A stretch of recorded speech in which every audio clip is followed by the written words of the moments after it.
So in this video, we are going to continue with linear functions. And remember, a linear function is always of the form x to the first power. And it's a line, and the parent function is just a line through the origin with a slope of 1. And all linear functions can be written in the form f of x is equal to mx plus b. So today we are going to talk about word problems. And we're going to look at a number of different types of word problems. Some where they just give you information, and from that information you can tell what the slope and the y-intercept are. We're going to give you one where they basically give you the function and then they ask you questions about the function. And then we're going to give you, then I'm going to also go through a couple where they give you information either in a table or just where you have to figure out what the points are, and where they give you 2 points and then you have to figure out what the function is. All right? So the first example says that there is a train, and we're looking for the total distance of the train from the train station.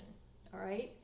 And so we want, our function is going to be d of t. So we're looking at the distance away from, so the train is leaving the station, so here's the station here. Okay, the train is going to start out someplace over here and then it's going to go in the other direction. All right, and we want to know how far away is a train at any point according to what time it is. So in an hour, how far away will the train be? Or in a minute? Or in 15 seconds, how far away will the train be? So now we have to find the information given what they tell us. All right, so it says the rate m is 83 meters per second. So your slope here, or the rate of speed, is 83 meters per second. Now this tells us 2 bits of information. It tells us that the distance is going to be in meters and that the time is going to be measured in seconds. So our slope or our rate is always going to tell us how everything has to be measured. So if they give us some of the information in minutes, we have to change it to seconds. If they give us the information in centimeters, we have to change it to meters, or kilometers, we have to change it to meters. And so that tells us that the distance is measured in meters and the time is measured in seconds. All right? The initial value of the dependent variable b is the original distance from the station. So in other words, this is how far it starts. So this is the initial value, is going to be the distance it is from the station at time 0. So again, this is always going to be b. And it says the original distance from the station is 250 meters. And so they give us b in 250 meters, so we don't have to change anything. And then remember, y equals mx plus b. And so this will be y is equal to, and notice, and this time we're talking about t, so we're going to use, well, let's just plug it in first. So this would be 38x plus 250. Now, you can write it 250 plus 83x, but I always prefer to write it in the form y equals mx plus b. So this is a good answer, or this is a good answer. If you see this, I always rearrange it to look like this. Now, when we're looking at making this into a function, they want it to be d of t. In other words, your y coordinate is going to be depending on what time it is. So the y is going to correspond with the distance, and the x coordinate is going to correspond to the time, because the time is the independent variable and the distance is the dependent variable. All right? So this would be d of t, instead of f of x, this is d of t, is equal to 83t plus 250. All right? So your independent variable, instead of being x, it's going to be t, and instead of writing it as f of x, it's going to be d of t. Okay? So that is problem number 1. All right? Problem number 2 says, the pressure in pounds per square inch on a diver depends on her depth below the water surface. All right? So this is going to be, the pressure is going to be dependent on how deep she is in the water under the ocean. Okay? The relationship can be written as P of D is equal to 0.434D plus 14.696. Now notice that what this is talking about, it says P measured in pounds per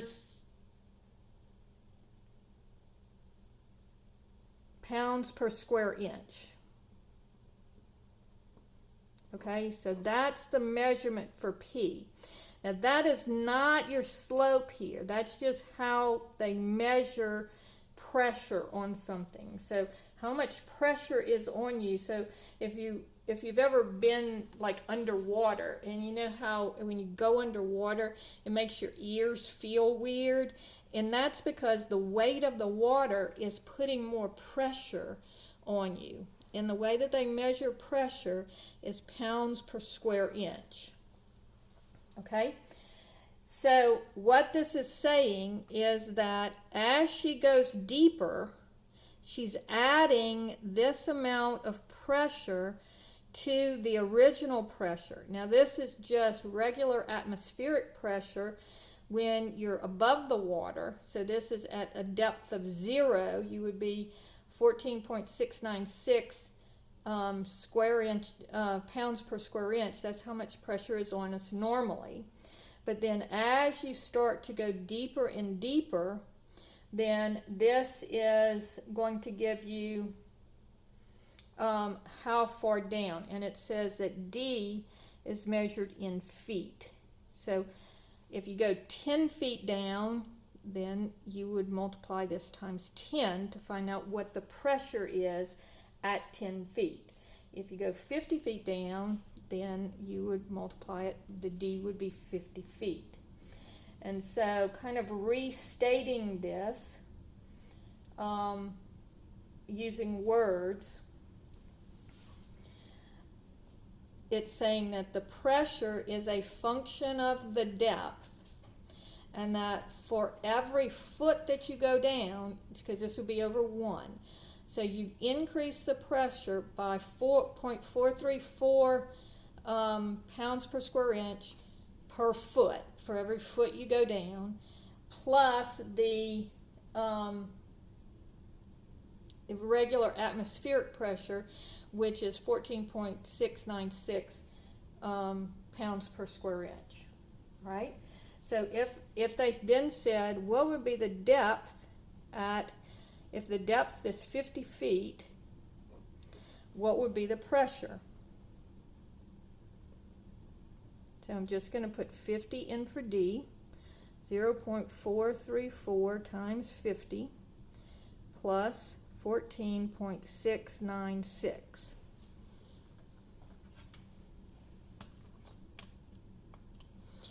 So this would be 0.434 times 50 plus 14.696 equals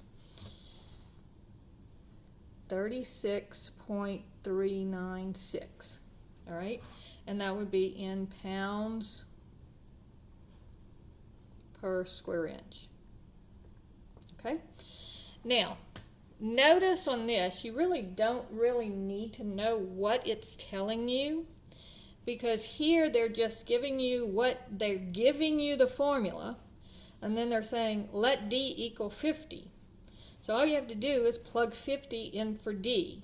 So it's not really a hard problem, it is a word problem, and they have all of these words explaining what P is and explaining what D is, but really they give you the formula, and all you have to do is plug in the value for whatever that value they give you to plug in. All right?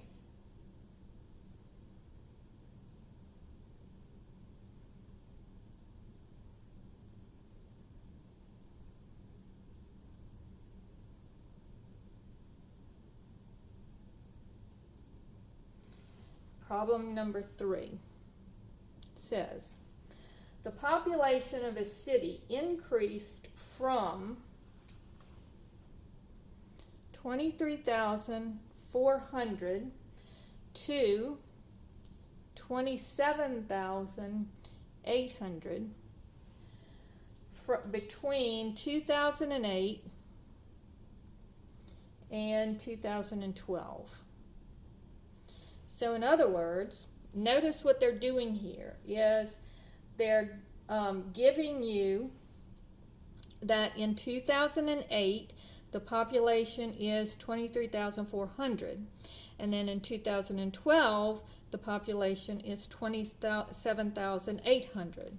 All right, and so that is basically giving you 2 points. So let's do this one using a table. So this would be from 2008 to 2012. It goes from 23,400 to 27,800. And what they want you to do is they want you to give them a formula for P of T,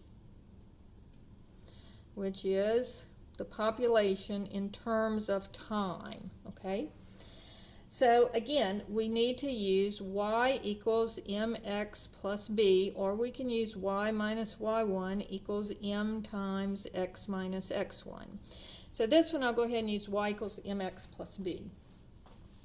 So first I need to, as always, first I need to find the slope, and then I need to use one of the formulas. All right, so first finding the slope. Going from 2008 to 2012 is 4. So 2012 minus 2008 equals 4. And then going from 23,400 to 27,800. So 27,800 minus 23,400 is equal to 4,400. So my slope will be delta y over delta x. And so that's going to be 4,400 over 4, which gives me 1,100. Now, what this tells you, my slope here, this is population. So this is people, the number of people, and this is how many years. Okay, so this slope tells you how many people it's increasing per year. Okay, so that's what the slope tells you. It's a change in the number of people, or you could say population growth per year. Okay, it's a change in the number of people over the change in the number of years. So population per year. All right. So then, using y equals mx plus b, I know that my m is this. Okay. My M is 1100, and my B, excuse me, I don't know my B, I'm looking for B. Let's go ahead and use this first one, 2008, comma, 23,400. And I'm not going to put that extra comma there to confuse things. So this is X, this is Y. So I have 23,400 is equal to 1100 times, and I'm sorry, my X here is going to be, because this is a population growth from 2008. Let me see, to explain that. So it's starting in 2008, and then it's going 4 years. So I should really, when I do my table, I should really say that starting at 0 and then going 4 years further. Because whenever you're dealing with a year, you're always saying that you're starting at that year and then going to another year. So you're starting at time 0 and then you're going 4 years from that. So this would be 0 plus B is what I'm looking for. So this is 0. So my B is going to be 23,400. And so my function Y is equal to 1100x plus 23,400. All right. And so P of T. So remember, I wanted population in terms of time. So Y is the population, and then instead of X, I'll use T here. 1110 times T plus 23,400. All right. And so again, let me go back. I wasn't thinking when we first started this. So here we're starting in the year 2008, but that is our initial time.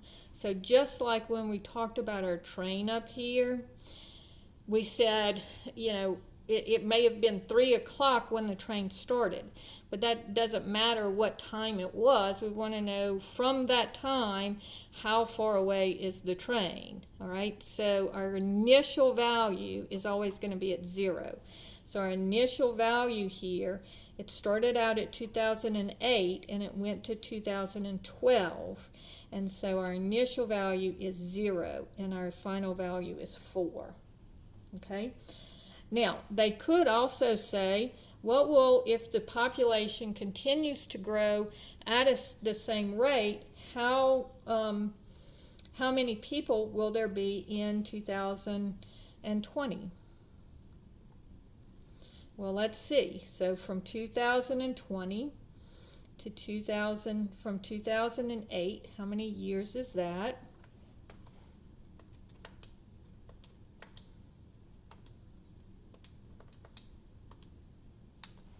And that's 12 years. So in 2020, I would let T equal 12.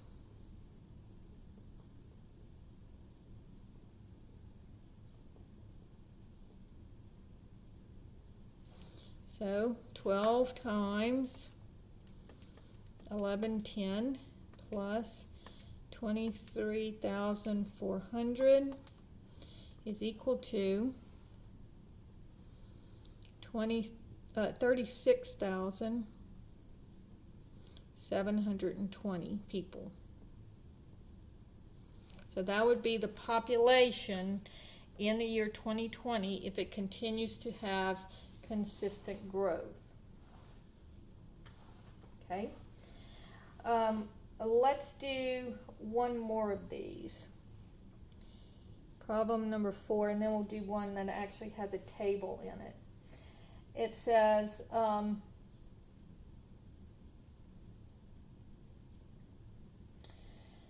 Marcus now has 200 songs in his collection.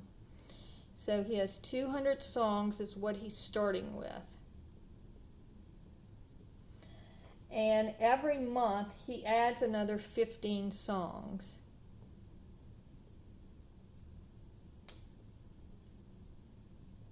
okay? And then it says, how many songs would he have in 1 year? So first I want to figure out the formula, okay, the function, and once I do that, I will then plug in 1 year. All right, so let's say that notice that every month he's adding 15 songs. So this gives you your slope, right? 200 songs is what he's starting with. So B is equal to 200 because that's the initial value. And this is how much it changes per month. And notice that the time has to be in months. So my formula here is the number of songs, so let's call it S of T, would be equal to 15T plus 200. Because here's my M, here's my B. All right? So S of T is 15T plus 200. Now notice that they want to know how many songs he would have in 1 year. But I can't give it in a year. So I have to say that that's equal to, because remember this is songs per month. So my time has to be in months. So 1 year is the same as 12 months. So S of 12 would be 15 times 12 plus 200. And so I'll take out my calculator, and 15 times 12 plus 200 is equal to 380. So at the end of the year, if he started right now collecting 15 songs per month, he would have 380 songs at the end of a 12-month cycle. Okay? Now, let's do one more that gives a table. And let's say that we have a fertilizer. And we're trying to see whether the fertilizer is helping the tree to grow. And so initially, and this is going to be in months, so every month they measure the height of the tree, or every couple of months they measure the height of the tree. So from 0 to 2, it goes from 125